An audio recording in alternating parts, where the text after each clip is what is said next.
आप 5 star hotel में जाते हो तो उसमें देह का सुख होता है कि आत्मा का सुख होता है? देह का। परंतु अभी आप इस कथा में बैठे हो, इस बैंक्वेट हॉल में बैठे हो, यहां देह का सुख है कि आत्मा का सुख है? आत्मा का। कैसे? आपको कैसे पता? क्योंकि देह का सुख जो होता है ना, उसमें कंफर्ट जोन देखा जाता है। देह को जहां कंफर्टेबल लगता हो हम वहां बैठेंगे। वैसे तो कंफर्ट जोन यहाँ पे भी कम नहीं है, एसी चल रहे हैं और ज्यादातर लोग कुर्सियों पर ही बैठे हैं, गिनती के लोग ही नीचे बैठे हैं बेचारे। चलो हो सकता है सबके घुटनों में दिक्कत हो, या फिर ऐसा भी कह सकते हैं कुर्सियां ही ज्यादा लगी हैं, नीचे बैठने की जगह भी कम है। लेकिन कंफर्ट जोन यहां पर भी कम नहीं है। लेकिन फिर भी एक चीज और है जिससे आपका कंफर्ट जोन नष्ट हो रहा है, वो ये कि आप 4 घंटे मौन बैठे हो, आप बोलोगे नहीं, आप दूसरे को सुन रहे हो। कल मैंने कहा था ना, गीता में भगवान कहते हैं संसार में 2 काम सबसे कठिन हैं अर्जुन। पहला काम, बिना किसी की मदद के स्वयं अध्ययन करना, स्वयं पढ़ना, बिना किसी की सहायता ली, थोड़ा कठिन होता है। और दूसरा कठिन काम, बहुत देर तक शांत रह के किसी और को सुनना। तो जहां कहीं भी आप आत्मचिंतन करते हो और देह सुख का विचार नहीं करते, उसी स्थिति को कहते हैं परम धर्म। क्या कहते हैं? परम धर्म। श्रीमद् भागवत क्या करती है कि एक बार कथा सुनने वाले को बार बार परम धर्म करने की इच्छा प्रकट होती है। मतलब उसको फिर देह सुख मिले ऐसी इच्छा नहीं रहेगी, उसको बार बार लगेगा कि आत्म सुख ही मिले। कहने का अभिप्राय, बहुत ज्यादा कथा सुनने वाले लोग, बहुत ज्यादा कथा सत्संग प्रेमी लोग, उनको इससे मतलब नहीं कि दाल में नमक कम है, सही बात कह रहे हैं हम। उनको इससे मतलब नहीं कि सब्जी कैसी बनी है, उनको इससे मतलब नहीं कि रोटियां गर्म है कि ठंडी हैं। वो जैसी उनको जो प्राप्त हो जाएगा वो सब सेवन करेंगे, क्योंकि उनको देह सुख की ज्यादा इच्छा फिर रहती नहीं है। सुबह से मुंह फुलाए घूम रहे थे कोई, तो आपने जाके पूछा क्यों भैया इतने उदास क्यों हो? रात में एसी नहीं चला मेरा, रात भर सोया नहीं मैं। बोले पंखा तो चल रहा था। बोले पंखे में नींद कहां आती है? इसको क्या कहते हैं? देहाभिमान। क्या कहते हैं? देहाभिमान। परंतु जब व्यक्ति बहुत सत्संगी हो जाता है ना, तो वो देहाभिमान से शून्य होता चला जाता है। धीरे धीरे धीरे धीरे धीरे उसका जो देह का अभिमान है, जो कंफर्ट जोन्स हैं, जो उसकी व्यवस्थाएं हैं, वो बहुत कम व्यवस्थाओं में, सीमित स्थिति में भी प्रसन्न होने लग जाता है। ये सत्संग का प्रभाव होता है बंधु।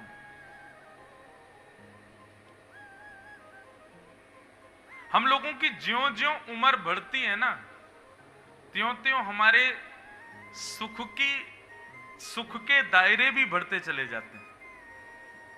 मैं कभी कभी अपनी कथा में कहा करता हूं, जितना छोटा बच्चा उतनी सस्ती खुशी, और जितना बड़ा बच्चा उतनी महंगी खुशी।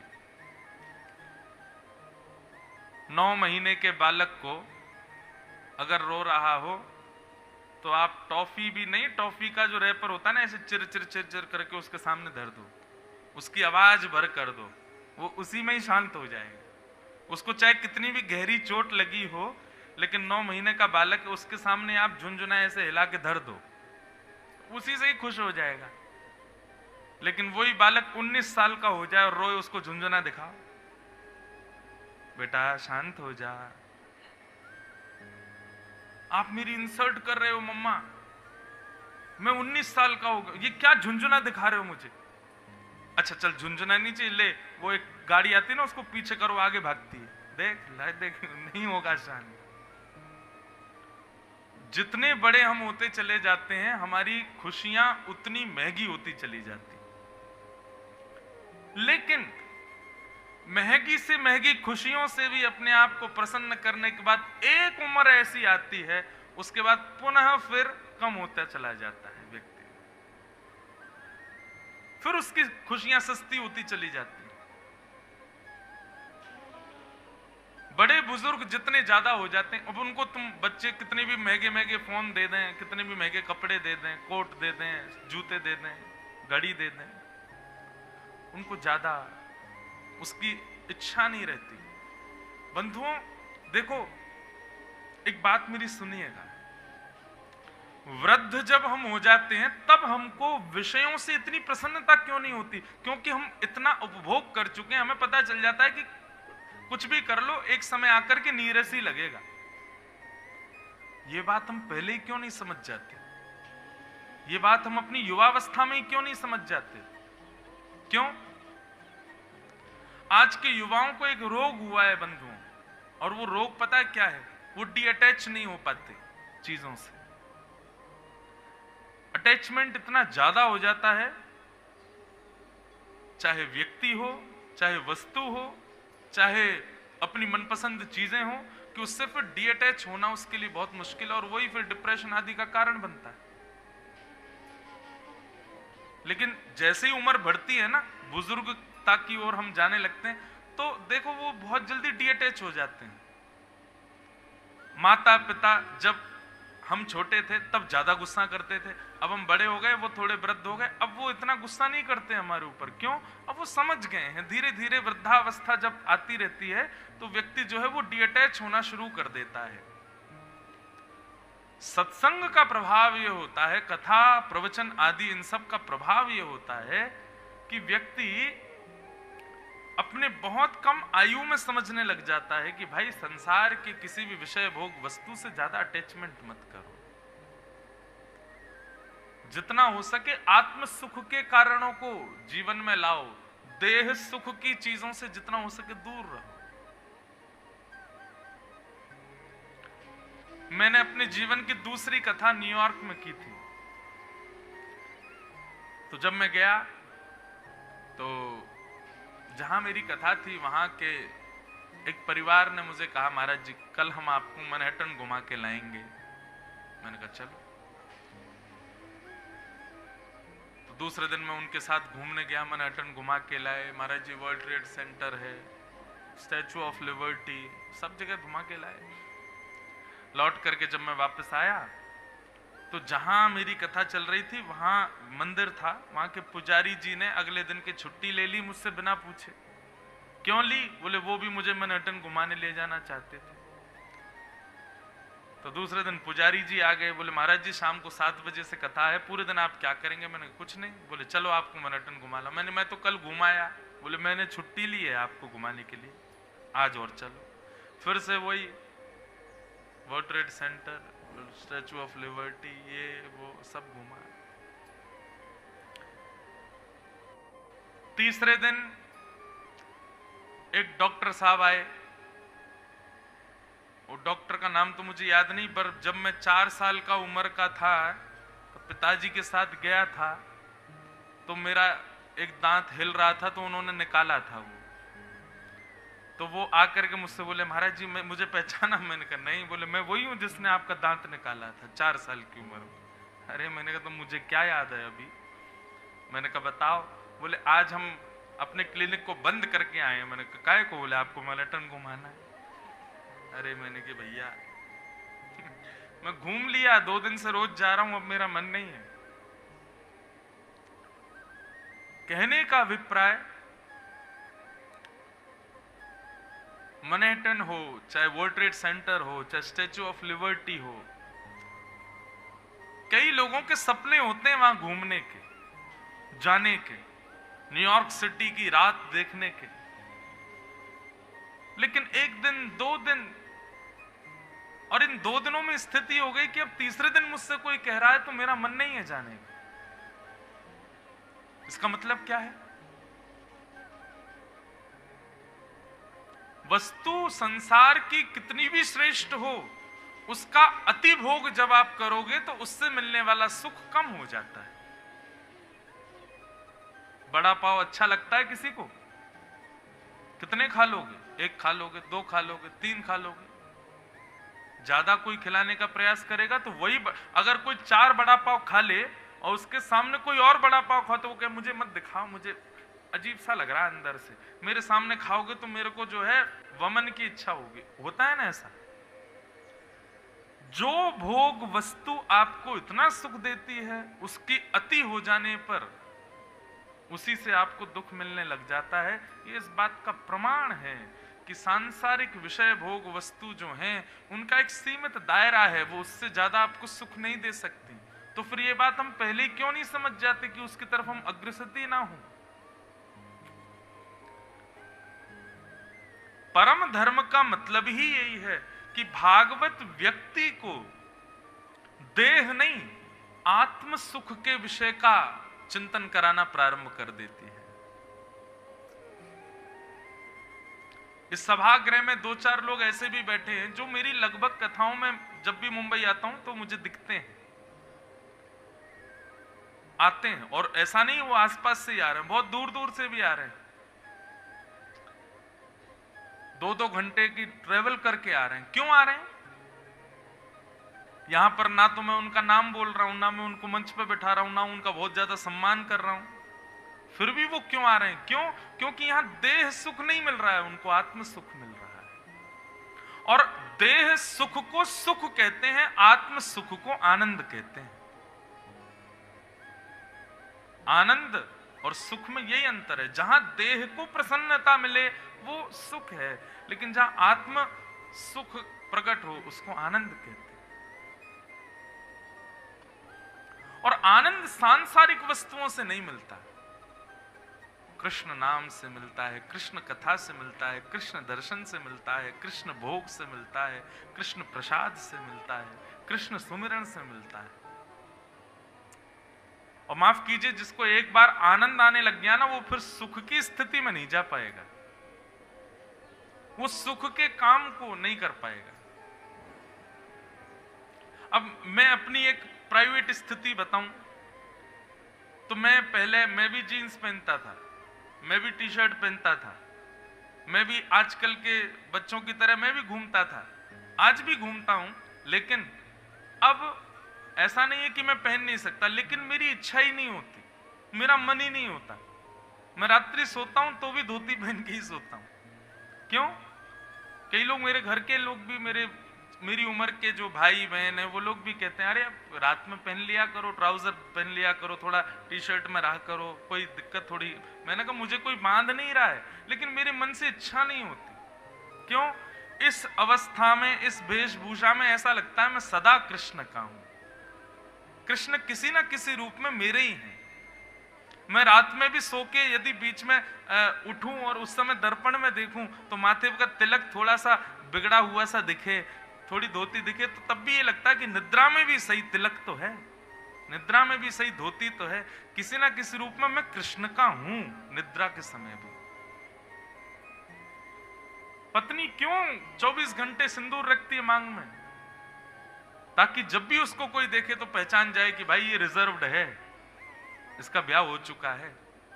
ऐसा मैंने कहा भैया यमराज कभी भी आ सकता है, रात में भी आ सकता है, दिन में भी आ सकता है, किसी भी समय उसका आगमन हो सकता है। तो कहीं मेरी वेशभूषा ही देख करके, मेरे माथे का तिलक ही देख करके, मेरी चोटी देख करके, मेरी स्थिति देख करके उसको पता चल जाएगा ही इज रिजर्व्ड, ये कृष्ण का हो चुका है। मैंने कहा यमराज पे इतना समय थोड़ी कि वो पूरा बायोडाटा देखे कि कितनी कथाएं कर ली, कितना भजन किया, कितना नाम जप लिया। ठीक है वो सब देखते तो हैं, पर फिर भी उसको कहीं ना कहीं से एक इंप्रेशन में ही पता चले ना कि हाँ ये ठाकुर जी का है, इसलिए धोती, इसलिए चोटी, इसलिए तिलक, इसलिए कंठी माला। इसको कहते हैं परम धर्म, ये धर्म नहीं है। परम धर्म में देह सुख की स्थिति नहीं है, आत्म सुख, आनंद। और वो आनंद मिलता है ठाकुर जी से संबंधी वस्तुओं में।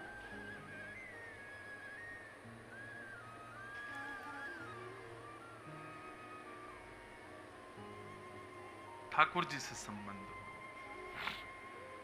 उस स्थिति में आनंद की प्राप्ति, उसी को कहते हैं परम धर्म। तो भागवत का विषय क्या है?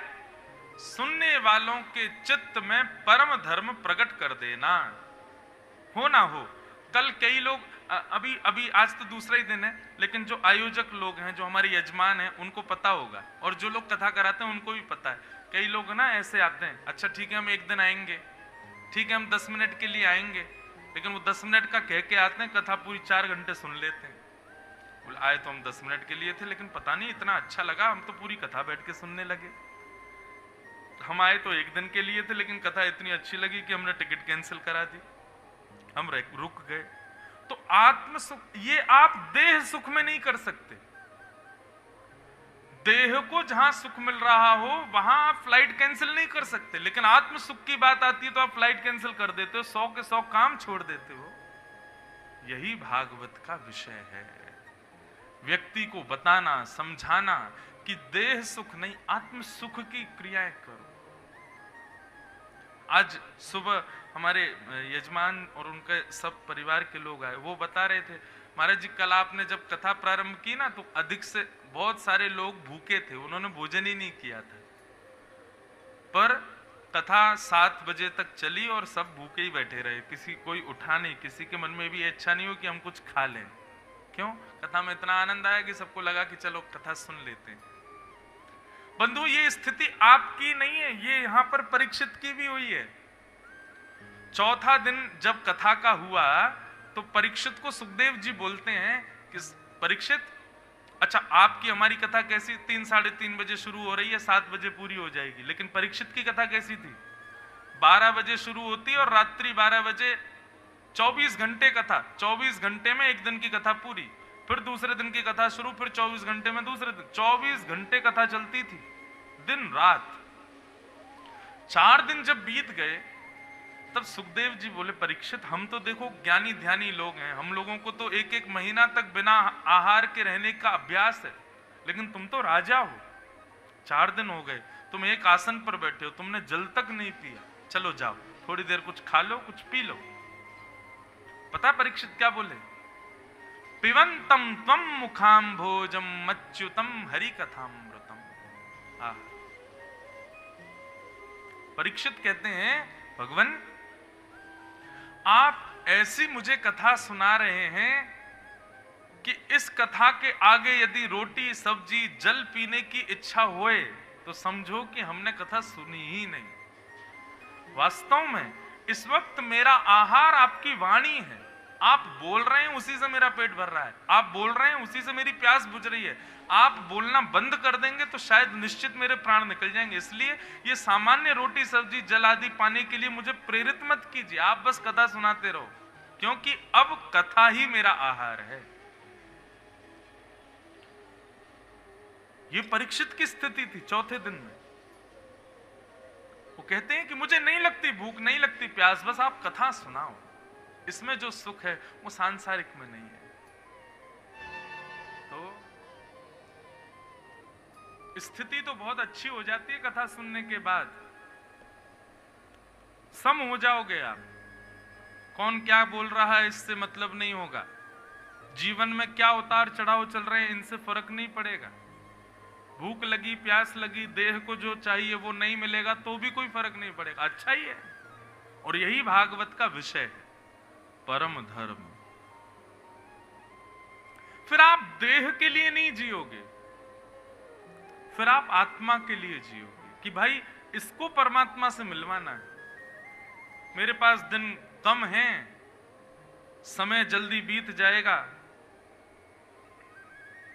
आखिर यह तन खाक मिलेगा, कहां फिरत मगरूरी में।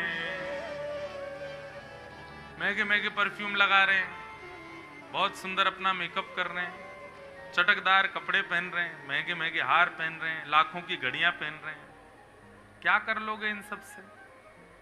मिलना तो एक दिन। 3 ही हमारी गति हैं, कृमि विट और भस्म।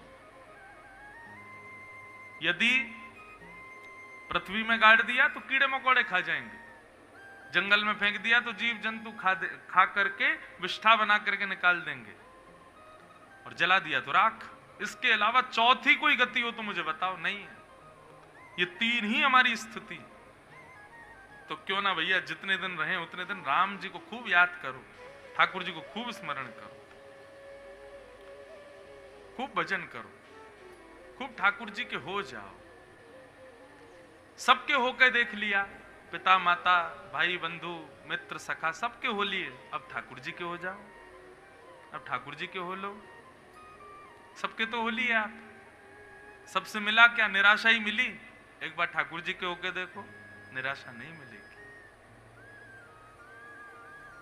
हाँ, तो भागवत का विषय क्या है? हमारे हृदय में परम धर्म का बीज बोना, भागवत का विषय। दूसरी बात, इस भागवत का अधिकारी कौन? बंधुओं देखो, अधिकारी जो यहां बताया गया ना, ये कोई नहीं होता, परंतु भागवत जी की शरण ग्रहण करने के बाद ऐसा व्यक्ति बन जरूर जाता है। कैसा? निर्मत्सराणाम सताम। भागवत का अधिकारी बताया गया उस व्यक्ति को जिसके हृदय में मात्सर्य दोष नहीं होता। मात्सर्य दोष मतलब दूसरे के सुख से मिलने वाला दुख। आजकल हम अपने दुख से कम दुखी हैं, अपने दुख से कम दुखी, दूसरे के सुख से ज्यादा दुखी। ऐसा व्यक्ति कथा का अधिकारी नहीं है। लेकिन यदि ऐसा व्यक्ति कथा में आ जाए, तो मैं अभी कुछ समय से एक बात अपनी कथा में कहने लगा हूं कि भैया आपने कथा सुनी है और कथा का प्रभाव आपके ऊपर हुआ है, यदि ये टेस्ट करना हो तो एक बात हमारी मान लीजिए। क्या? हम सब जानते हैं कि हमको किससे ईर्ष्या होती है?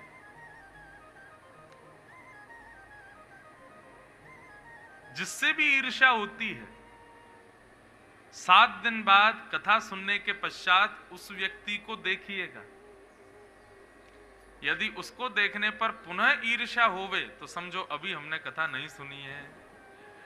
लेकिन 7 दिन बाद जब आप उसको देखो तो उसको देख करके ऐसा लगे कि भाई नहीं, अब इसमें थोड़ी अच्छाई तो है, भली ठीक है 2-4 कमियां फिर भी दिखें, लेकिन एक आध अच्छाई और दिख जाए।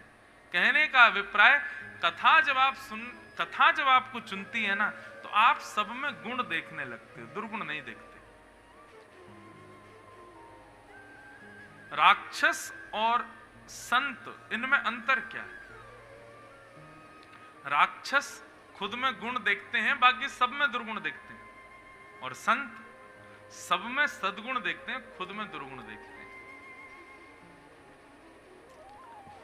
हमारे वृंदावन में कभी किसी संत से मिलो, श्रेष्ठ रसिक संत से मिलो, वो सदैव अपने आप को दीन ही बताएंगे, सभी अपने आप को खराब ही बताएंगे। हैं तो सब संत, लेकिन सब में गुण देखेंगे। चैतन्य महाप्रभु नाम सुना है?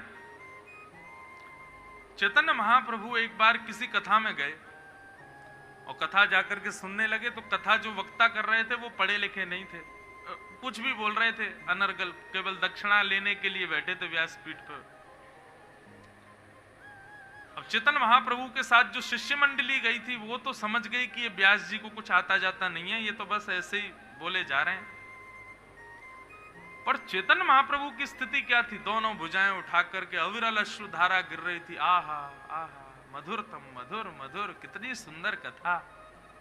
भावावेश में आ गए।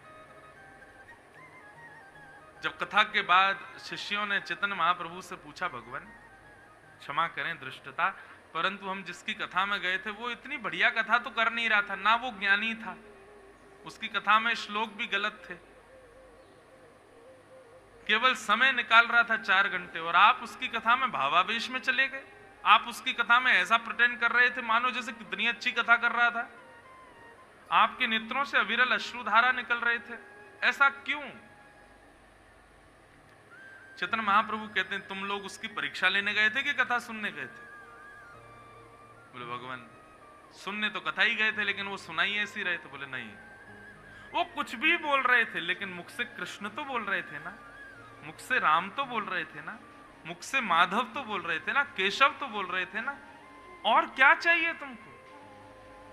और उस दिन चैतन्य महाप्रभु बोले तृणादपि सुनीचेन, अपने आप को तृण के समान मानो और सामने बैठा हुआ कोई भी व्यक्ति हो उसको सदैव गुणवान एक पर्वत के समान मानो कि ये बहुत गुणवान है, मुझसे ज्यादा गुण इनके अंदर हैं, सदैव ऐसे रहो। बंधुओं देखो, हम किसी को अपने से श्रेष्ठ मान लें ऐसा तो हो नहीं सकता, बहुत फैक्ट बात है। आप अपने से श्रेष्ठ किसी को नहीं मान सकते, पर उसमें एकाध गुण ढूंढने की प्रवृत्ति तो अपनी बना सकते हो ना, कि इसमें भी कोई ना कोई गुण तो है। कथा उसी दिन से असर करने लग जाएगी जिस दिन आपकी चित्त वृत्ति इस प्रकार की हो जाए कि आप अत्यंत उपेक्षित अयोग्य व्यक्ति में भी गुण खोज लो कि इसमें यह गुण है। समझो कथा ने स्वीकार की, समझो वैष्णवता आ रही है। लेकिन हमारी स्थिति क्या, अत्यंत गुणवान व्यक्ति में भी हम लोग दोष ही ढूंढते हैं। इसमें दोष क्या है? सब में गुण देखो, सब में योग्यताएं देखो, सब में श्रेष्ठताएं खोजो। क्या है? एक वो बड़ी प्रसिद्ध कथा है। एक बार एक संत गंगा में स्नान कर रहे थे। स्नान करके बाहर आए तो एक नास्तिक व्यक्ति, संतों का उपहास करने वाला व्यक्ति वहां से गुजर रहा था। वो जहां भी संत महात्माओं को देखता, जटाधारी, सोटाधारी, पीले वस्त्र पहने संतों को देखता तो उनकी हंसी उड़ाता था। आज उसने क्या किया, जैसे संत गंगा स्नान करके आए तो जल पी करके उनके ऊपर उगल दिया। दोबारा चले गए, दोबारा स्नान किया, दोबारा बाहर आए तो उसने फिर उगल दिया, फिर चले गए, फिर स्नान करके आए, तीसरी बार फिर उगल दिया। जितनी बार उसने जल उनके ऊपर फेंका मुंह से, उतनी बार वो स्नान करने गए। थोड़ी बहुत देर करने के बाद उसको बहुत बुरा लगा, बोले कि मैंने गलती कर रहा हूं, बताओ मैं इनके ऊपर इतना उगल रहा हूं, ये फिर भी बार बार जाके गंगा स्नान कर रहे हैं, क्रोध नहीं कर रहे। अब की बार बाहर आए तो उसने चरण पकड़ लिए, बोला भगवान मैं आपके धैर्य को प्रणाम करता हूं, मैंने इतनी बार आपके ऊपर जल उगला लेकिन आप हर बार नदी में स्नान करने चले जाते हैं, मुझसे कुछ नहीं बोलते। संत ने उल्टा उसको प्रणाम किया, बोले कि नहीं मुझे तुझे प्रणाम करना चाहिए। बोले क्यों? बोले क्योंकि रोज तो मैं एक ही बार स्नान करता था, आज तेरी वजह से 10 बार स्नान हो गया मेरा।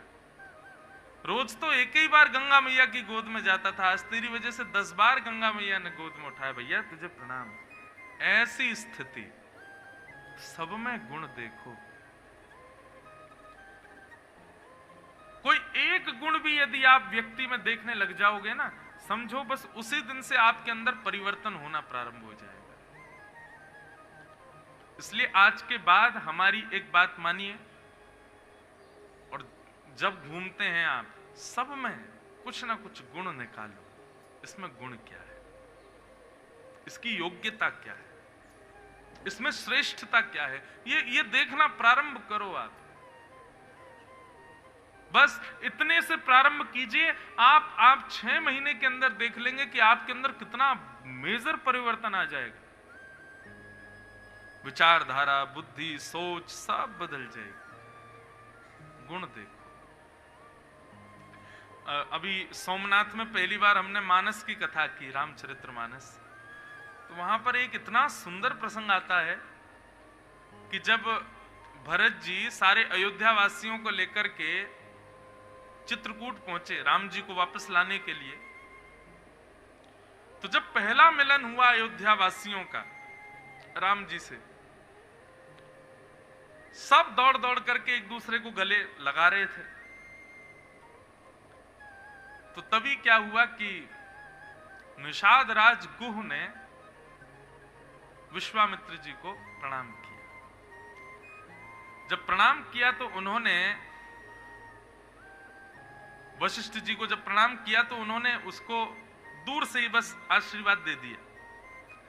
लेकिन राम जी को ये बात भाई नहीं, बोले कि ये मेरा मित्र है और वशिष्ठ जी ये सोच रहे हैं कि ये कौन से कुल जाति में जन्मा है, इसको हम हृदय से नहीं लगाएंगे। सबको लगाया, उसको नहीं लगाया। तो राम जी ने गुरु जी को दिखाते हुए उसको हृदय से लगाया। गुरु जी ये मेरा बड़ा प्रिय है, ये मुझको बहुत प्यारा लगता है, मुझे बहुत प्रेम है इससे, जब राम जी की इस दशा को देखा तब वशिष्ठ जी ने उसको भी हृदय से लगाया। बोले भाई जब राम जी नहीं विचार करते तो हम क्यों विचार कर रहे, हम कैसे विचार कर सकते। तो ठाकुर जी का स्वभाव कैसा है बंधु, जात पात पूछे नहीं को, हरि को भजे सो हरि को हो। ठाकुर जी किसी में भी अवगुण नहीं देखते, सब में गुण का दर्शन करते हैं। यही दृष्टि, यही स्थिति हमारी होनी चाहिए। मेरी दृष्टि में मुक्ति किसे कहते हैं? आपकी दृष्टि में मृत्यु के बाद मुक्ति मिलती होगी, लेकिन मेरी दृष्टि में जीते जी आप अपनी जाति से मुक्त हो जाओ, जीते जी अपने बंधनों से मुक्त हो जाओ, जीते जी अपने व्यवहारों से मुक्त हो जाओ, जीते जी सांसारिक उपभोगों से मुक्त हो जाओ, ये वास्तविक मुक्ति है। इन 7 दिनों के अंदर यदि एक भी दूषित लक्षण हमने अपना नष्ट कर दिया, वो असली मुक्ति मानी जाएगी। मुझे क्रोध बहुत आता है, एक एग्जाम्पल दे रहा हूं आप लोगों में से किसी का, और 7 दिन में आपने विचार किया कि भाई कथा सुन के अपना क्रोध कम करना है। आप सच बताएं, जिस दिन आपका क्रोध कम होगा ना, उसी दिन आप मुक्त हो गए।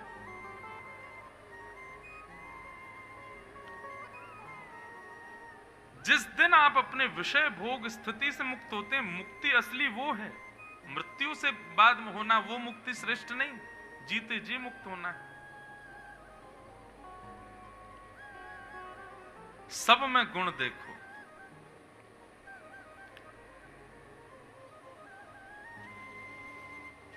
पंडरीनाथ भगवान के एक भक्त हुए, उनका नाम था चोखा मेला जी। वो भी सदगृहस्थ थे, लेकिन एक ऊंची जाति में नहीं थे, एक निम्न जाति में उनका जन्म हुआ। बंधुओं, फिर एक बात कहूं, ये जात पात हम मानवों की है, ठाकुर जी के लिए नहीं है ये सब। ठाकुर जी इसका विचार भी नहीं करते। अभी जगन्नाथपुरी में कथा हुई तो वहां एक इतना सुंदर भाव हमारे हृदय में आया, मेरे मन में आया। ठाकुर जी इतने नियमों में क्यों रहते हैं?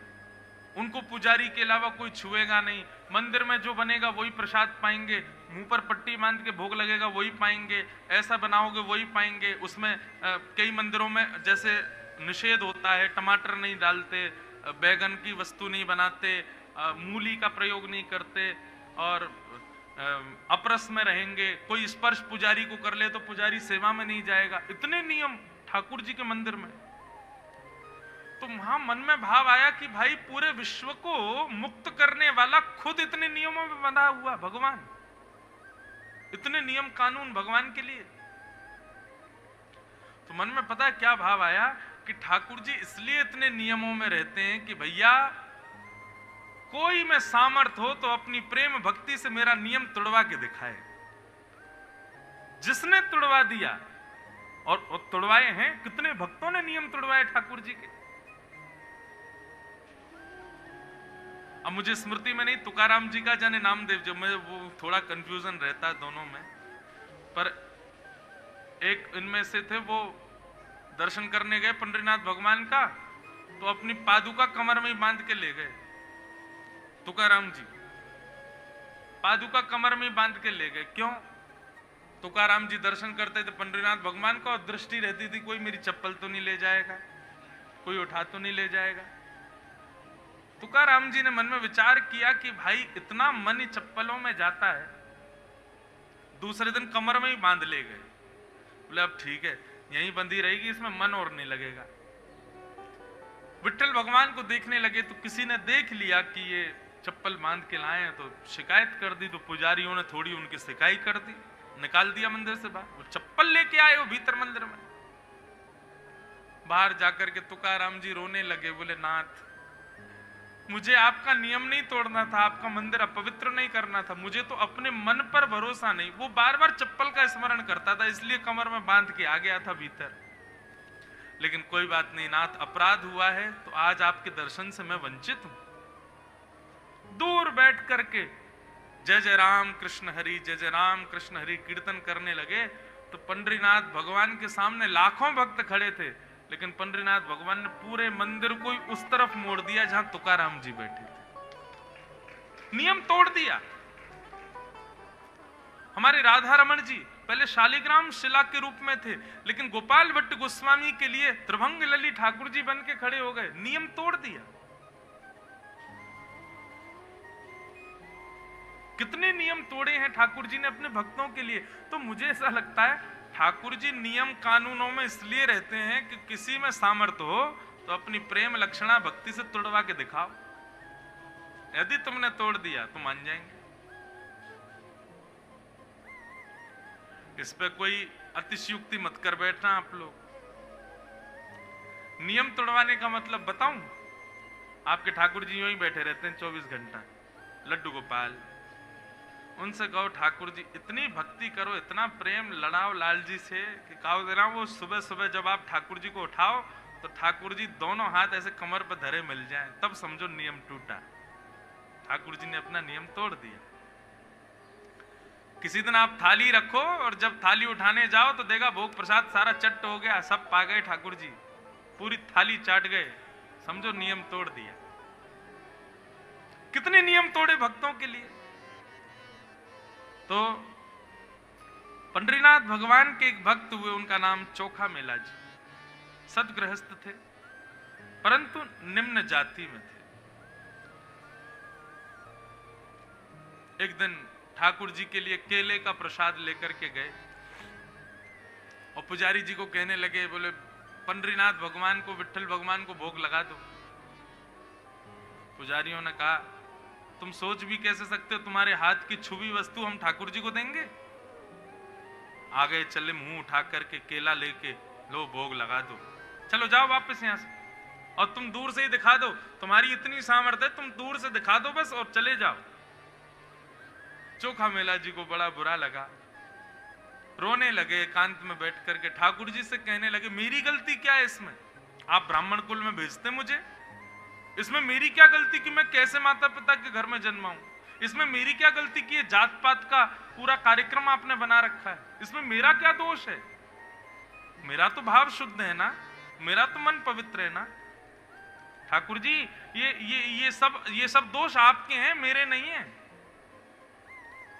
और यदि इस जन्म में, इस जाति में मैं आपका भोग नहीं लगा सकता, ब्राह्मण कुल के ही आप केवल अधिकारी हो, तो ठीक है मैं अपने प्राण त्यागता हूं, और प्राण त्याग करके ब्राह्मणों का स्मरण करके प्राण त्यागूंगा, क्योंकि अंते यामति सागति, अंत में जो सोचते हैं वो अगले जन्म में बनते हैं। तो ब्राह्मणों का चिंतन करके मरूंगा, तो अगले जन्म में जब ब्राह्मण बनूंगा तब आपका भोग लगाऊंगा। भले बने बैठे हो जगन्नाथ, नाम बदल लीजिए आप अपना, आप जगन्नाथ नहीं हो, आप ब्राह्मण नाथ हो, आप ऊंची पदवी वालों के नाथ हो, आप पैसे वालों के नाथ हो। ऐसे करके ठाकुर जी को छेड़ने लगे, रोने लगे और अन्न जल त्याग करके बैठ गए। बोले अब तो बस प्राण त्यागने, क्यों, क्योंकि इस देह से तो ठाकुर जी सेवा स्वीकार नहीं करेंगे ना।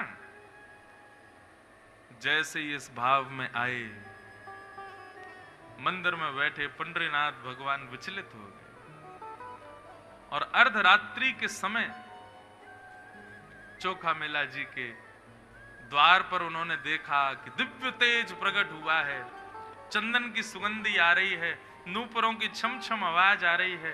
तभी उन्होंने दृष्टि खोल करके देखा तो श्री पंडरीनाथ भगवान उनके द्वार पर खड़े, द्वार पर पधारे।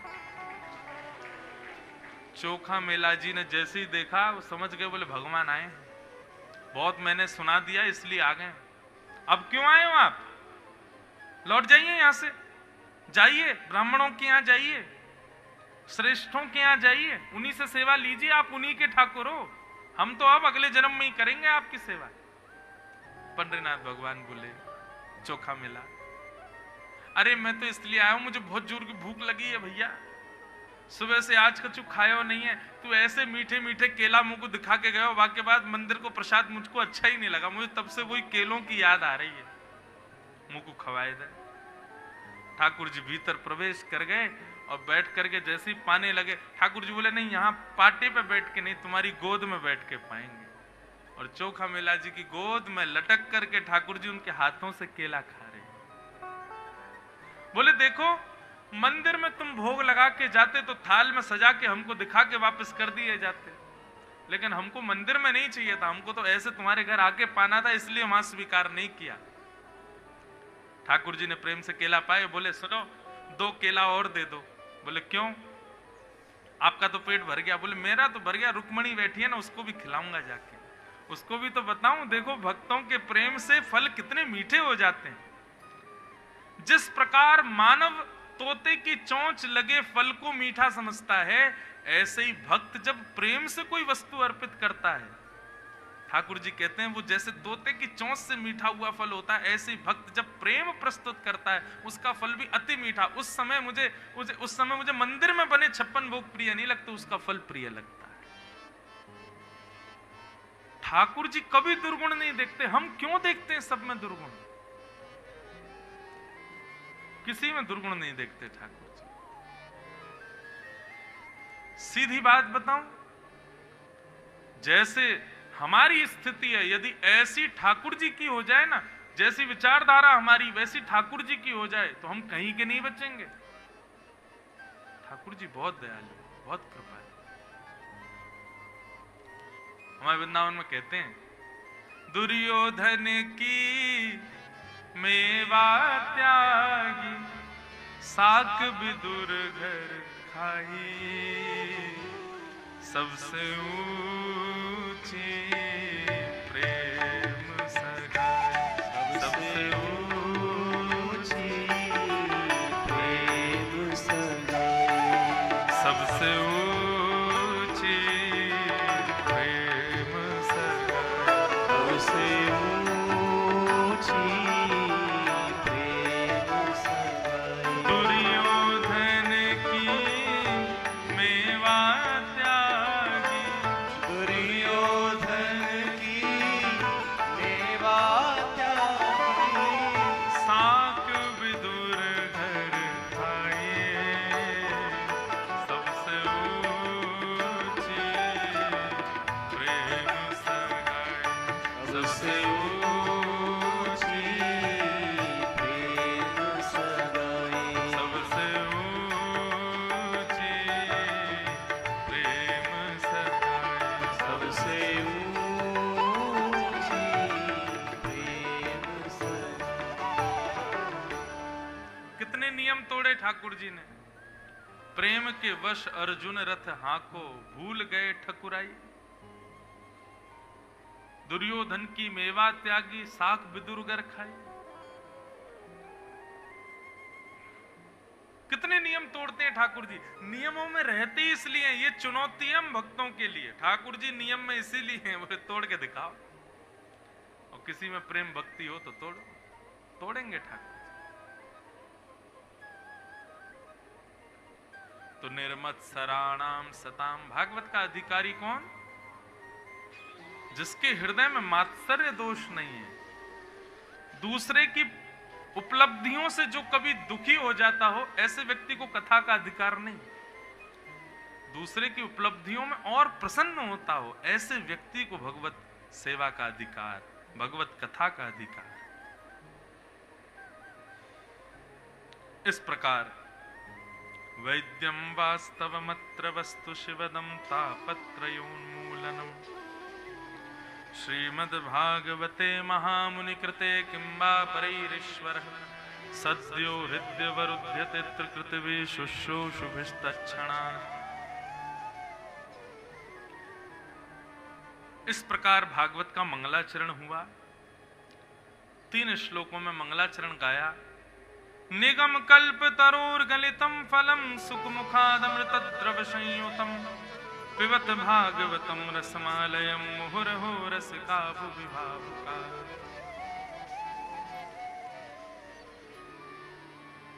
तत्पश्चात सौनकादि ऋषियों ने 6 प्रश्न किए, और इन्हीं 6 प्रश्नों में अब सूत जी भागवत की कथा सुनाते हैं। सूत जी महाराज अपने गुरुदेव को वंदन करने के बाद में बहुत सुंदर सुंदर यहां बातें कहते हैं। ध्यान से सुनिए। भागवत की धारा बंधुओं, सूत जी सौनकादि ऋषियों को सुना रहे हैं, सुखदेव जी परीक्षित को सुना रहे हैं और मैत्रेय मुनि विदुर जी को सुना रहे हैं। इस प्रकार 3 धाराएं चलेंगी अब आगामी 6 दिनों तक। तो कभी मैं कहूंगा सूत जी बोल रहे हैं, कभी मैं कहूंगा सुखदेव जी बोल रहे हैं, कभी मैं कहूंगा मैत्रेय मुनि बोल रहे हैं। इस प्रकार ये भागवत की धारा अब चलेगी। तो सूत जी सौनकादि ऋषियों को सुनाते हुए कह रहे हैं, सवै पुंसां यतो धर्म, सवै पुंसां परो धर्मो, यतो भक्ति अदोक्षजे, अहैतुक्य प्रतिहता ययात्मा संप्रसीदति। सूत जी कहते हैं, प्रत्येक मानव का परम धर्म है भगवान की अहैतुकी भक्ति। बंधुओं, अभी हम क्या करते हैं पता है? अभी केवल भक्ति, और उस भक्ति के पीछे हमारी कामना क्या है कि ठाकुर जी हमको खुश रखें, ठाकुर जी हमारी सब भली भली करें, ठाकुर जी हमारे साथ कुछ भी बुरा ना करें, हमारे सारे काम बने रहें। ऐसी हमारी भक्ति है, आकांक्षा युक्त भक्ति हम करते हैं। एक प्रकार से वही ठाकुर जी एटीएम मशीन है, कृपा रूपी भक्ति रूपी, उसमें कार्ड लगा करके हम चाहते हैं कि ठाकुर जी उसके बाद हमको सुख ही सुख दें, भला ही भला करें बस हमारा। ऐसी भक्ति हमारी। लेकिन भक्ति कैसी हो? अहैतुकी भक्ति। अहैतुकी भक्ति कैसी होती है? जैसे राखो तैसे रहूं, जानत हो सब दुख सब जन के, मुख से कछु न कहूं। सूरदास जी कहते हैं, जैसे राखो तैसे रहो। आप जैसे रखोगे नाथ, हम वैसे रहें। इसको कहते हैं अहैतुकी भक्ति। क्या कहते हैं? जोर से बोलो, अहैतुकी भक्ति। ठाकुर जी जो प्रस्तुत कर दें उसको प्रसाद मान करके स्वीकार करें। जैसी स्थिति बन जाए उसको स्वीकार करें, जो परिस्थिति हो उसको स्वीकार करें। भगवत कृपा प्रसाद है ये जीवन मेरा, ऐसा मानकर के जो जिए उसको कहते हैं अहैतुकी भक्ति।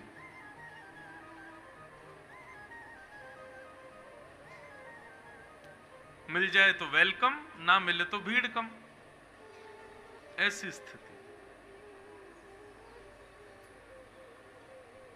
लेकिन अभी क्या होता है बंधुओं? मिल जाए तो ही ठाकुर जी का वेलकम है, नहीं मिले तो ठाकुर जी भी बाहर घर से। कुछ अच्छा करते ही नहीं हो आप। कई लोग तो देवता ही बदलते रहते हैं, कभी हनुमान जी, कभी अंबा मैया। आजकल कौन चल रहे हैं? आजकल शंकर जी का ज्यादा क्रेज चल रहा है, ट्रेंड में चल रहे हैं शंकर जी। आजकल कहां पहुंच गए? बोले आजकल जो है शनि महाराज ज्यादा बढ़िया है। हमारे महाराष्ट्र में एक स्थान है शनि सिग्नापुर, मैं गया हूं वहां दर्शन करने, बहुत बढ़िया जगह है। वहां जब मैं गया था, छोटा था, नगर में पिताजी की कथा हुई थी, अहमदनगर। तो वहां से जब हम गए शनि सिग्नापुर, तब वहां प्रसिद्धि थी कि वहां घरों में गेट नहीं होते, लॉक नहीं लगाता कोई। क्यों? बोले चोर आ ही नहीं पाते, चोर आके चोरी करते हैं तो अंधे हो जाते, ऐसा मैंने सुना था। अभी भी ऐसा है वहां पर शनि सिग्नापुर। तो हम लोग क्या करते हैं? हवा जहां की उस देवता को पकड़ लेते हैं। विश्वास कितना कच्चा हम लोगों का, एक जगह स्थिति नहीं रखते अपनी। हमारे गुरुदेव कथा सुनाते हैं कि एक व्यक्ति था, गोपाल जी की बहुत सेवा करता था, लड्डू गोपाल जी, लेकिन ज्यादा संपन्न नहीं था। और उसका एक मित्र था, वो करोड़पति, वो शंकर जी की आराधना करता था। एक दिन दोनों मिले तो उसने कहा, भाई तुम इतने सालों से पूजा अर्चना सब करते आए हो, लेकिन तुम्हारी स्थिति दिन ब दिन कम ही होती जा रही, बढ़ तो रही नहीं है। उसने कहा, क्या करें, गोपाल जी की पूजा करते हैं। और हम देखो, हम करोड़पति हो गए, हम शंकर जी की पूजा करते हैं। सुनो मेरी बात मानो, तुम ना शंकर जी घर पे ले आओ और कुछ दिन रुद्राभिषेक रोज करो। शंकर जी बड़े दयालु देव हैं, जल चढ़ाओ, दूध चढ़ाओ, कुछ भी चढ़ाओ, धतूरा चढ़ाओ, बिल्वपत्र चढ़ाओ, उसी से ही खुश हो जाते हैं। तो उसने वही किया, शंकर जी ले आया और घर में शंकर जी की सेवा करनी जैसी प्रारंभ की तो जो गोपाल जी थे उनको उठा करके अलमारी में धर दिया। बोले अब तुम यहीं विराजो, इतने दिन में तो कोई कृपा करी नहीं आपने, यहीं बैठे रहो। अब तो शंकर जी पूजे जाएंगे।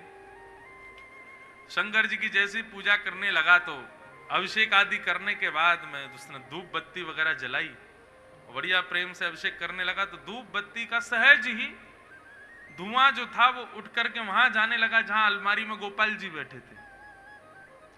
तो उसके मन में पता है क्या बात आई? बोले अच्छा, अभी आज तक तो इन्होंने मुझ पर कृपा करी नहीं, अब ये दूसरा देवता आ गया ना तो चिढ़ के देखो उसकी धूप बत्ती की सुगंधी भी खुद ही लिए जा रहे हैं, अपने पास ही ले रहे हैं, अपने पास खींच रहे हैं। अभिषेक करने के बाद बोलो अभी बताता हूं। उठ करके गया और अलमारी खोल के बोला, बोले आज तक तो मुझ पर कोई कृपा करी नहीं, अब शंकर जी की आराधना भी नहीं करने दे रहे हो, उनकी धूप बत्ती, आज धूप बत्ती के धुआं को ले रहे हो, उनकी सुगंधी ले रहे हो, कल भोग भी खा जाओगे उनका, अब उनको भी कृपा नहीं करने दोगे, रुको मैं तुमको बाहर छोड़ के आऊंगा घर से। जैसे ही गोपाल जी पकड़े, सोई गोपाल जी प्रकट हो गए। प्रकट होकर के उससे कहे, अरे भाई ऐसा क्यों करता है? उसने कहा, आज तक आप प्रकट नहीं हुए और आज शंकर जी की आराधना हुई, आप प्रकट हो गए। भगवान आपकी चतुराई समझ गया मैं, आप जैसा ईर्ष्यालु कोई नहीं है। बताओ, दूसरे देवता की पूजा से इतनी ईर्ष्या की प्रकट हो गए, मैंने इतने आपके भोग लगाए, इतने आपकी आराधना करी, कभी प्रकट नहीं हुए। गोपाल जी बोले, देख आज तक तू आराधना पूजा सेवा सब करता था, परंतु आज जब धुआं मेरी तरफ आया तो तेरे मन में ऐसी भावना आई कि मैं धुआं सूंघ रहा हूं, मतलब मैं मूर्ति नहीं हूं, मैं चैतन्य हूं। तेरे मन में ये विचारधारा आई कि भाई ये साधारण मूर्ति नहीं है, इनके अंदर भी इच्छा है अपनी पूजा करवाने की। आज तूने मुझे मूर्तिमान मान करके मेरे को अपने पूजा से नहीं हटाया, तूने साक्षात चैतन्य मान करके मुझे हटाया, इसलिए मैं प्रकट हो गया। अभी तक तू मुझे मूर्ति मानता था, लेकिन आज तेरी स्थिति ऐसी बनी, तूने मुझे चैतन्य माना। तो विश्वास हमारा बहुत जल्दी डगमगा जाता है, थोड़े थोड़े देर में ही हम लोग देवता बदल देते हैं। ऐसा सबई पुंसाम परो धर्मो यतो भक्तिर अदोक्षजे।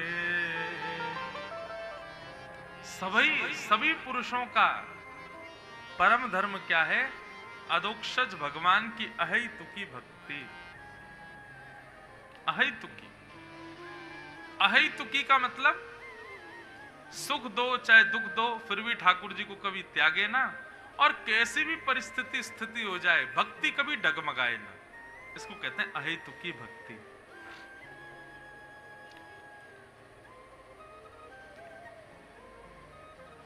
महाराष्ट्र के एक भक्त हुए, उनका नाम था गणपत, और जैसा नाम था उसी देवता के वो भक्त थे। किनके? गणपति जी के। उनका नाम था गणपत भट्ट। उड़ीसा में उनके कुछ रिश्तेदार रहते थे। एक बार उड़ीसा गए, उड़ीसा जैसे गए तो उड़ीसा के वो लोग उनको लेके जगन्नाथपुरी चले गए। जगन्नाथपुरी जैसे ही गए तो जगन्नाथपुरी जाकर के सबने कहा, चलो भाई श्री मंदिर में तुमको दर्शन करके लाएं जगन्नाथ भगवान का। उन्होंने पूछा, कौन है जगन्नाथ भगवान? बोले, जगन्नाथ भगवान साक्षात श्री कृष्ण का स्वरूप है। श्री कृष्ण का ही जगन्नाथ भेष है।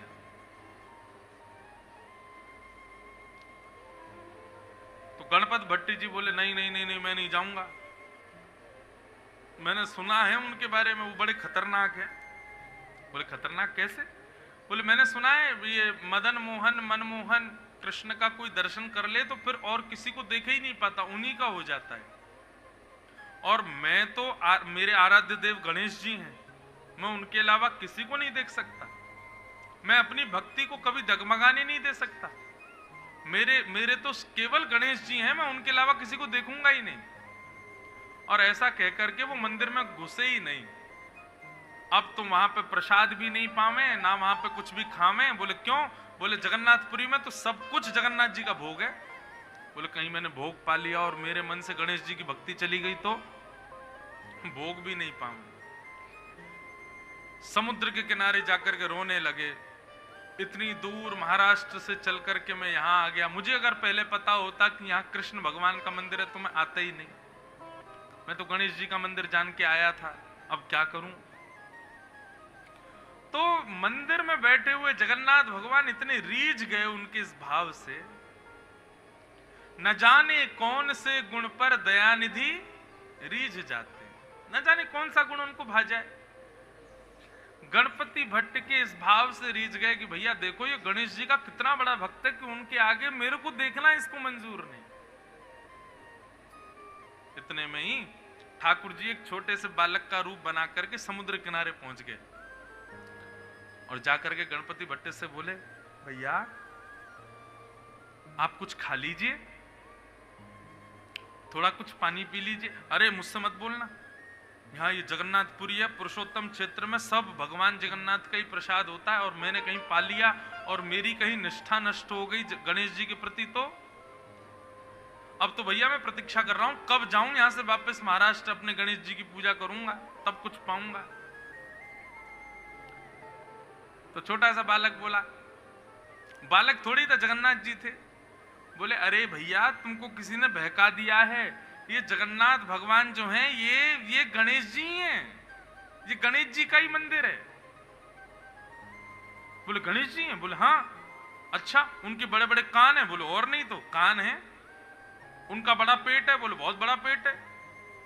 उनकी सूंड है? बोले बहुत प्यारी सूंड है श्री जगन्नाथ जी की, चलो तुमको दर्शन करावें। इतने में ही महाराज गया, लेकिन उसने कहा तुम कहीं मुझे झूठ बोल रहे हो तो? बोले एक काम करो तुम आंखों पे पट्टी बांध लो और पट्टी बांध के चलो और जगन्नाथ जी को छू के देख लेना, उनकी सूंड भी है, कान भी है, पेट भी है। गणपति भट्ट जी जैसे ही गए, अच्छा पहले बंधुओं जैसे पंढरपुर में आज भी कितने भी दर्शनार्थी चले जाओ सब जाकर के पंडरीनाथ भगवान को स्पर्श कर सकते हैं, गले लगा सकते हैं, ऐसे श्री जगन्नाथ जी में 2008, 9, 10 तक भी हर दर्शनार्थी को अंदर जाके जगन्नाथ जी को हृदय से लगाने का अनुमति थी। अभी 2010 तक भी, हाँ 2014 तक, उसके बाद से अभी बंद हो गया, मतलब पिछले 8-9 वर्षों में। बाकी पहले सब लोग भीतर जाके जगन्नाथ जी को स्पर्श कर सकते थे। तो गणपति भट्ट जी आंखों पे पट्टी बांध के गए और जैसे ही ब्रह्मवेदी पे पहुंचे जगन्नाथ जी के पास, जाकर के उन्होंने स्पर्श किया। बोले गणेश जी हैं कि नहीं देखूं पहले? तो पहले तो उनके इधर हाथ लगाए तो बड़े बड़े कान हाथ में आगे, बोले हाँ कान तो बड़े हैं। उसके बाद नीचे उधर पकड़ा तो जे बड़ा पेट, लंबोदर, बोले हाँ पेट भी बड़ा है। जैसी नाक पकड़ी तो महाराज लंबी सूंड हाथ में आ गई। आहा समझ गए, बोले जय हो मेरे गणपति हैं। भैया मुझे बहका दिया कि तो कृष्ण का मंदिर है, ये तो गणेश जी का ही है। जैसे ही प्रणाम किया तो जगन्नाथ भगवान ने अपनी सूंड से उनके सिर को ऐसे ऐसे और कर दिया। तो समझ गए, बोले अरे ये तो गणेश जी है।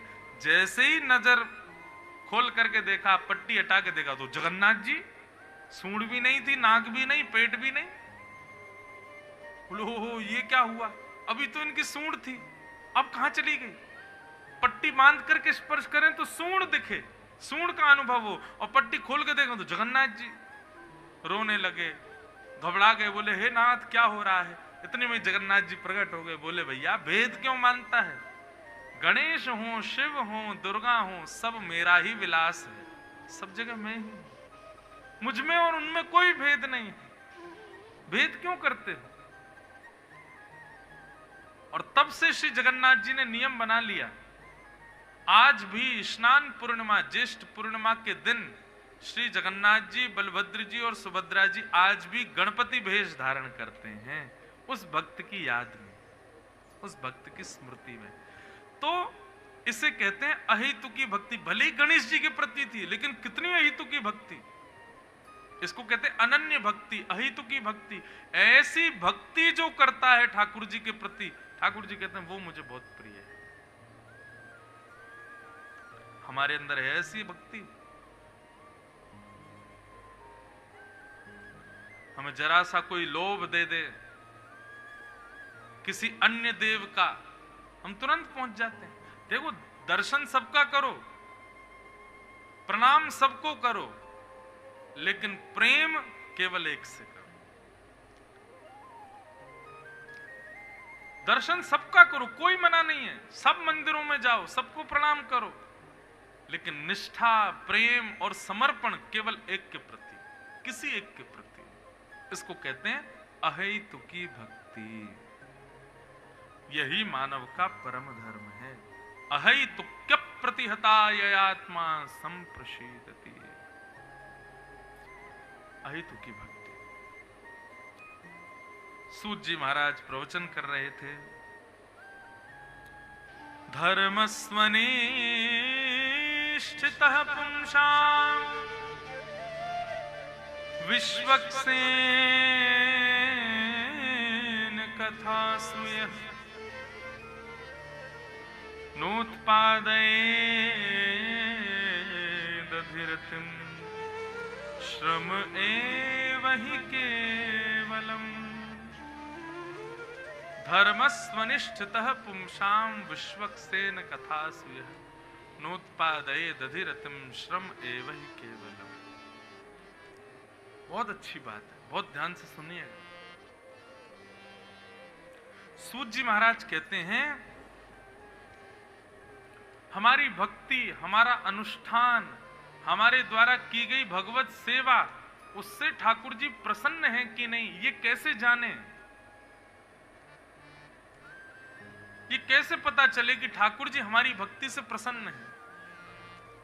आपने बद्रीनाथ की यात्रा की, रामेश्वरम की यात्रा की, पंडरीनाथ भगवान का दर्शन किया, सिद्धिविनायक भगवान को दूर्बा चढ़ाई, नासिक के त्र्यंबकेश्वर में जाके विल्लपत्र चढ़ाया, इन सब से ठाकुर जी राजी हैं, ये आपको कैसे पता चले? क्योंकि सेवा करने वाले लाखों भक्त जाते हैं, लेकिन आपसे ठाकुर जी प्रसन्न है, ये कैसे पता चले? तब यहां पर सूत जी कहते हैं, नोत्पादये दधिरतिम श्रम एव हि केवलम धर्मस्वनिष्ठितः पुंसां विश्वक्सेन कथासु यः। कहीं प्रवचन चल रहा हो, कथा चल रही हो, कोई सत्संग चल रहा हो, वहां जाकर बैठ करके देखना। यदि 4 घंटे में आपका मन विचलित ना हो, आपका तन विचलित ना हो, आपकी बुद्धि विचलित ना हो, सांसारिक वस्तु सेवन की इच्छा प्रकट ना हो, तो समझना आपके द्वारा किए गए भक्ति, अनुष्ठान, व्रत, नियम सब से ठाकुर जी प्रसन्न हैं।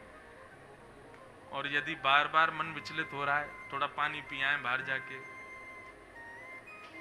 यजमानों से कह रहे हैं, बोले सुनो एक चाय की स्टॉल और लगवा दो बाहर, बीच में महाराज जी भजन कीर्तन करें तो थोड़ी चाय पी लें। एक जगह मेरी कथा होनी थी, हुई कथा तो, लेकिन जो आयोजक थे वो मुझसे क्या बोले, महाराज जी ऐसा कर ले। मैंने कहा क्या? 2 से 5 कथा। मैंने कहा जी, फिर? बोले 5 से 5:30 हाई टी, और फिर मैंने कहा 5:45 बजे से, फिर बोले 5:45 बजे से 7:30 फिर कथा। मैंने कहा जय। मैंने हाई टी, बीच में आपको वो चाहिए, चाय चाहिए, टोस्ट चाहिए, पूड़ी कचौड़ी चाहिए, मैंने कथा क्यों सुन रहे हो? फिर कथा में एक बार विराजमान होने के बाद में आपकी चित्त वृत्ति बिल्कुल निरपेक्ष हो जाए, निर्वैर हो जाए, निष्काम हो जाए, किसी का सत्संग सुनते समय, किसी ऐसी सभा में बैठते समय जहां पर भगवत गुणानुवाद चल रहा हो, आप सुध-बुध खो बैठो। आप भूल जाओ कि 4 घंटे कब हो गए, आप भूल जाओ कि मेरे सिर में दर्द था या मैं किसी पीड़ा से पीड़ित हूं, तो समझो आपका व्रत, आपका नियम, आपका अनुष्ठान, आपकी समस्त क्रिया ठाकुर जी स्वीकार करते हैं।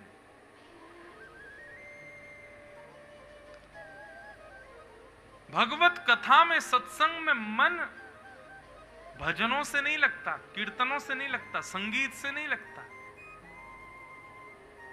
चुटकुलों से नहीं लगता, उदाहरणों से नहीं लगता। ठाकुर जी की इच्छा होती है तब लगता है।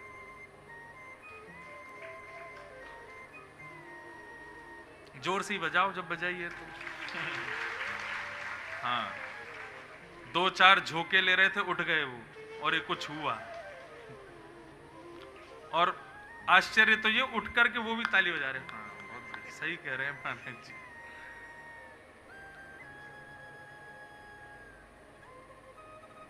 भगवत कथा में प्रीति। मैं अपनी कथा में एक बात कहा करता हूं, आपके महाराष्ट्र की थी हमारी रुक्मणी जी। भगवान ने ऐसा कौन सा गुण देखा जिस गुण पर रीच करके ठाकुर जी ने उनको अपनी प्रथम पत्नी बनाया। बहुत सुंदर बात है। रुक्मणी जी ने 7 श्लोकों में पत्र लिखा, और पहले श्लोक की पहली बात रुक्मणी जी कहती हैं, श्रुत्वा गुणान भुवन सुंदर शृण्वतां ते निर्विश्य कर्ण विवरै हरतुंगतापम। रुक्मणी जी कहती हैं, मैंने आपको कभी देखा नहीं है नाथ, मैंने केवल आपको सुना है। मैंने आपकी कथाओं में आपके गुणानुवाद सुने हैं, संतों से आपकी चर्चा सुनी है, और जब से आपके बारे में सुना है, आपका रूप कैसा, रंग कैसा, वैभव कैसा, ऐश्वर्य कैसा, संपत्ति कैसी, मुझे इससे कोई मतलब नहीं। बस संत आपकी प्रशंसा गा गा करके सुनाते हैं, तब से आपसे मुझे प्रेम हो गया है। आप कृपा करके मुझे पत्नी रूप में स्वीकार करो। जब ब्राह्मण पत्र लेकर के गए ना, तो भगवान ने पत्र ब्राह्मण को दिया, बोले पढ़ के सुनाओ क्या लिखा है। बोले कि एक कौंडन्यपुर के राजा हैं, विदर्भ देश के भीष्मक, उनकी बेटी ने पत्र भेजा। बोले पढ़ के सुनाओ। जब पहला श्लोक बोला ब्राह्मण ने, श्रुत्वा गुणान भुवन सुंदर शृण्वतां ते निर्विश्य कर्ण विवरै हरतुंगतापम, भगवान बोले बस बंद करो। ठाकुर जी पूरा तो पढ़ने दो। अरे बेचारी ने बहुत मेहनत से लिखा, पूरा तो सुन लीजिए। बोले नहीं बंद करो। बोले अब? बोले बैठो रथ में चलते हैं, इसी से ब्याह करेंगे। बोले अरे इतनी जल्दी? अभी तो प्रभु एक श्लोक भी पूरा नहीं बोला मैंने।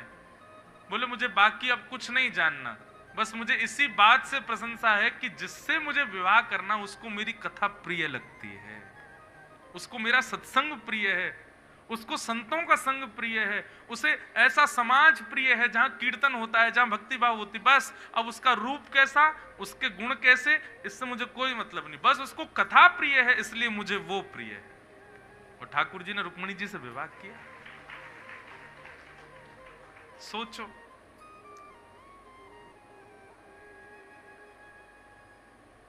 अच्छा भगवान के अति प्रिय 3 लोगों को लीजिए, और तीनों का विशिष्ट गुण क्या है यह विचार कीजिए। पहला अभी हमने सुना, कौन, किसका नाम सुना अभी? रुक्मणी, भगवान की पत्नी। दूसरा लीजिए, कौन?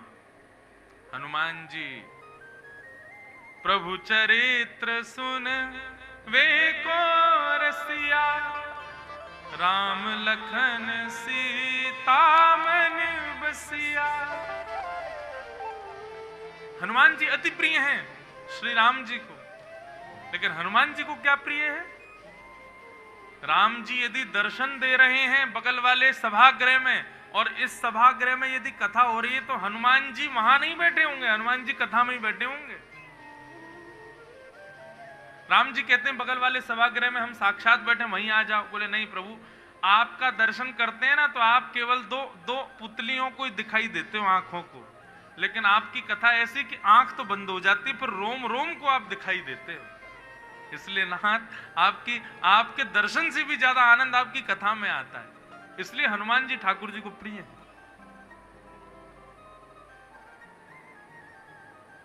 और तीसरे सबसे प्रिय श्री ठाकुर जी के कौन है? संत, जो केवल भगवत चर्चा करते हैं, जिनको सांसारिक चर्चा से कोई मतलब नहीं, कोई लेना देना नहीं, जो केवल भगवत वार्ता में ही अपना पूरा दिन व्यतीत करते हैं, ठाकुर जी को वो बड़े प्रिय। इसका मतलब भगवत कथा में यदि आपका मन लग रहा है तो अंदर ही अंदर खुश हो जाना, अंदर ही अंदर प्रसन्न हो जाना। क्यों? क्योंकि ठाकुर जी की इच्छा है तभी लग रहा है, नहीं तो आपकी इच्छा से नहीं लग सकता। आपकी इच्छा से आप भगवत कथा में प्रीति नहीं बढ़ा सकते। कई बार कई लोग सोचते हैं हमने आज तक कथा नहीं सुनी, अब सुन के देखते हैं, और वो जब कथा में आते हैं नहीं लग पाता मन। क्यों? वो लोग कोशिश तो बहुत कर रहे हैं लेकिन फिर भी नहीं लग रहा। इसका मतलब क्या है? ठाकुर जी की इच्छा नहीं है। एक हमारे बड़े प्रेमी हैं, उनके यहां जब कथा हुई ना तो उनका एक नियम था, बड़ा प्यारा नियम था, लेकिन नियम था, क्या नियम था? वो बैठ के कथा नहीं सुनते थे, खड़े खड़े कथा सुनते थे। तो एक दिन हो गया, 2 दिन, मुख्य यजमान खड़े होके कथा सुनते थे, किनारे में खड़े होके, और वहां से कथा सुनते। 1 दिन 2 दिन 3 दिन बाद मैंने उनसे पूछा, मैंने कहा आप बैठते क्यों नहीं हो? बोले महाराज जी मैं बैठूंगा तो मुझे नींद आ जाएगी, इसलिए मैं खड़ा खड़ा कथा सुनता हूं ताकि नींद नहीं आवे। और अब उनकी स्थिति हो गई, अब वो आते हैं मेरी कथाओं में, अब वो बैठ के कथा सुनते हैं लेकिन उनको नींद नहीं आती। ठाकुर जी ने उनका वो नियम तोड़वा दिया, उनको बैठते ही जो नींद आती थी अब नहीं आती, अब वो खूब बैठ के कथा सुनते हैं, 4-4 घंटे उनको नींद ही नहीं आती। क्यों? क्योंकि ठाकुर जी उनसे प्रसन्न हो गए, इसलिए भगवत कथा में, भगवत सेवा में उनका मन लगने लगा। आपकी इच्छा स्वेच्छा से यह संभव नहीं है, ठाकुर जी की कृपा से ही यह संभव। माफ कीजिए, लेकिन कोई बहुत अध्ययन करके व्यासपीठ पर बैठे, ऐसा संभव नहीं कि वो कथा सुना पाएगा। भगवत इच्छा यदि हो जाए तो मूकम करोति वाचालम, गूंगा बोल सकता है, पंगुं लंघयते गिरिम, जिसके पैर नहीं है वो भी पर्वत लांघ सकता है, यत कृपा तमहम वंदे, जिस पर भगवान की कृपा हो जाए वो सब कर सकता है, हमारी आपकी सामर्थ्य नहीं। मैंने जब अपनी जीवन की पहली कथा की थी ना, पहला दिन कथा का, और 5000 से ज्यादा लोग पहली बार कथा में आए थे द्वारिकापुरी में। इतनी भीड़, और संस्कार चैनल पे उसका लाइव टेलीकास्ट, पूज्य पिताजी महाराज बैठ के कथा सुन रहे थे। और पहले दिन कथा में हमारे ब्रज के परम विद्वान, परम पूजनीय, प्रातः स्मरणीय श्री गुरु शरणानंद जी महाराज कथा में पधारे। हमारी प्रथम कथा के भी 2-3 श्रोता यहां बैठे हैं जो पहली कथा में थे मेरे साथ।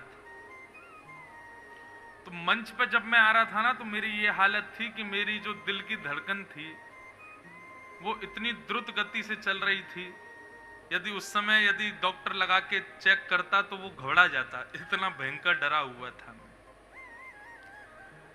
मंच पर बिठा दिया पिताजी ने व्यासपीठ पर, अब देखे सामने भीड़ ही भीड़, कैमरे लग रहे हैं, लाइव टेलीकास्ट, पहली बार कथा, पहली कथा, और उसमें भी ऊपर से चलो लोग बाग बैठे हैं, परिवार के लोग बैठे हैं।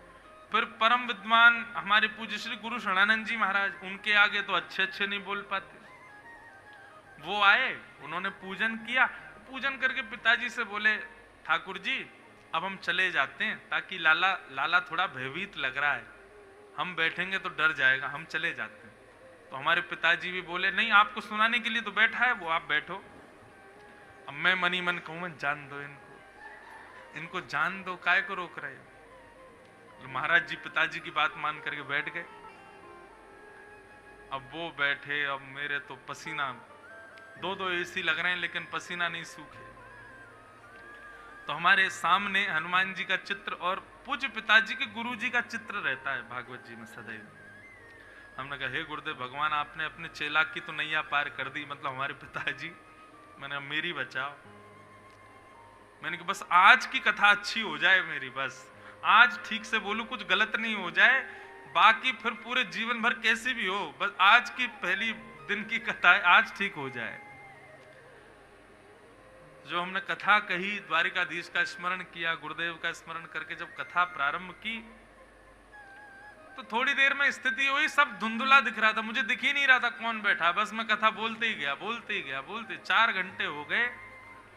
4 घंटे बाद जब मेरी दृष्टि पड़ी तो गुरु शरणानंद जी महाराज बीच में गए, फिर आए दोबारा। तो कथा सुनते सुनते नीचे से ऐसे इशारा उन्होंने जब किया, मैं तो खुश, मैंने कि आज नैया पार हो गई मेरी, बस अब ठीक है सब।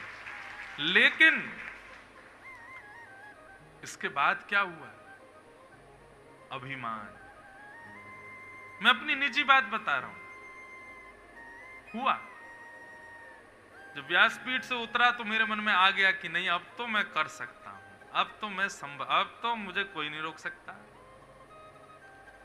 और ये परखा हमारे पूज्य नाना जी ने, उनको मेरी आंखों से ही पता चल गया कि इसको अभिमान हो गया। और जैसे ही मैं अपने कक्ष में गया जहां रुके थे, तो मैंने जाके नाना जी को प्रणाम किया। मैंने कहा नाना जी कथा सुनी, क्या जोरदार कथा करी हमने, देखो पहली बार कितना बढ़िया बोले।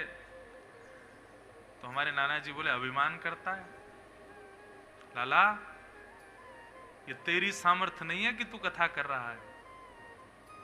सोच तुम्हारे पिताजी ने कितनी कथाएं कर ली। मैंने तब पिताजी की 1200 कथाएं के लगभग हुई थी, अभी 1500 हो गई। कितनी कथाएं तुम्हारे पिताजी ने की? मैंने कहा 1200 कथाएं हो गई लगभग। और 1200 कथाओं करने में कितना समय लगा उनको? मैंने कहा 45 से 50 वर्ष लगे। बोले विचार करो, 45-50 वर्षों में पिताजी ने 1200 कथाएं की, उसके बाद तुमने आज पहली कथा की। और पहली कथा करने से पहले मेरी गुरु दीक्षा भी उसी दिन हुई जिस दिन मैं व्यासपीठ पर बैठा था। व्यासपीठ पर जाने से 10 मिनट पहले पिताजी ने मुझको दीक्षा दी और पिताजी हमारे गुरु बन गए।